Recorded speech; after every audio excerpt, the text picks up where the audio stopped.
Another theme we see woven all the way through is depravity. Oh, yeah.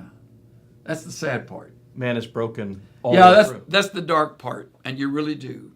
It's interesting that when Adam and Eve fell in the garden, they had been created in God's image.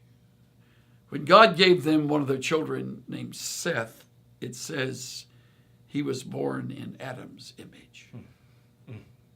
So already a what a difference. Broken copy. I'm born in the image of my parents, as you are yours. Nothing wrong with that, except the fact that the old contamination is passed right on through. As precious as a little child or grandchild is to us, the child is born wrong with God. All the more reason to tell him about Christ. Right. You know? Right. And as a child, they're ready to believe, which is another subject. So we understand the depravity, man, all the way through Scripture, which you have to. Points us to the need for a redeemer. Right. Let me give you a tip on depravity. Depravity doesn't mean you're as bad as you can be, because there are some pretty moral people that are depraved. It means you're as bad off as you can be. Yeah. There's a difference.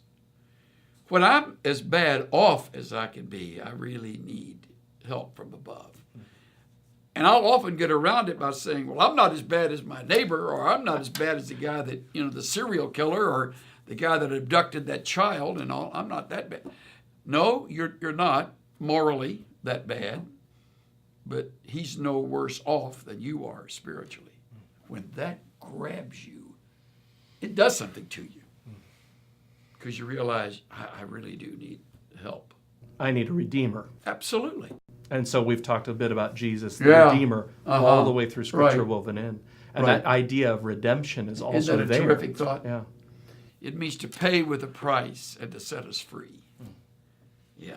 To redeem. And when we look at, I think it's interesting when we look at the Old Testament versus the New Testament, we look at these imperfect redemptions. We brought sacrifices, and they weren't sufficient to completely cover our sin, to redeem us. Right. Hebrews says, if the blood of bulls and goats and the ashes of an heifer, sprinkling the unclean, could sanctify for the purifying of the flesh, how much more shall Christ, who offered himself once for all?